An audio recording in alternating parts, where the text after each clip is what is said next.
இது நான் சொல்கிறேன் ப்ரோ. இவங்க யாருன்னா, ம் இவங்ககிட்ட நான் தேடி போகல. ம் இந்த இஷ்யூலாம் பார்த்து அவங்க எனக்கு ஒரு மெசேஜ் அனுப்புகிறாங்க. ம் இந்த இந்த இஷ்யூ பற்றி இந்த தாமரை என்னை பற்றி பேசல. ம் அவங்க என்ன சொல்கிறாங்கன்னா, இந்த மாதிரி வந்து என் வாழ்க்கையில் அவங்க அப்படி தான் பண்ணாங்க ம் அப்படின்னு சொல்லிட்டு எனக்கு மெசேஜ் அனுப்புகிறாங்க, ஆடியோ அனுப்புகிறாங்க. எல்லாமே என்கிட்டயே இருக்குது. ம் ஓகேங்களா? இந்த மாதிரி வந்து அவன் என் லைஃப்ல இப்படி தான் பண்ணான். யார் தாமரை அவங்க? இந்த மாதிரி மிரட்டி காசு வாங்க சொன்னீங்களே, புரியல. மிரட்டி இப்படி தான் காசு வாங்குவாங்களா எல்லா இடத்துலையும்? இல்லை, அவங்களால லைஃப் பாதிக்கப்பட்டிருக்கு. ம் ஸோ இந்த மாதிரி நான் ஒவ்வொரு இடத்துக்கா போகிறப்ப வந்து இந்த மாதிரி அமௌண்ட் என்ன வந்து கேட்குறாங்க சில பேர்லாம் அப்படின்னாங்க. நான் இப்போ கூட அவங்க பேர் நான் வெளியே சொல்லல, அவங்க யாருன்னு சொல்லல. ஆனால் இது அவங்களுக்கு தெரியும், ம் அவங்களுக்கு தெரியும் அவங்க யாருன்னு தெரியும், என்னன்னு தெரியும். இது நீ செட் பண்ண ஆளா இருக்கக்கூடாதா? நீ தான் சொல்றீங்களே நிறைய பேர் செட் பண்ணி வச்சு அதாங்க நான் செட் பண்ணாலும் அவங்களுக்கு செட் பண்ண ஆளுதுண்ணே. ஏங்க உங்களுக்கு வந்தா ரத்தம், எனக்கு வந்தா தக்காளி சட்னியா? என்னங்க நியாயம் இது?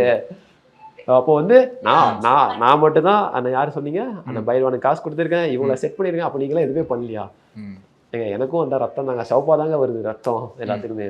மகளிர் உரிமை தொகை இனி ரூபாய் 2000. வாக்களிப்பீர் உதயசூரியன் சின்னத்திற்கு.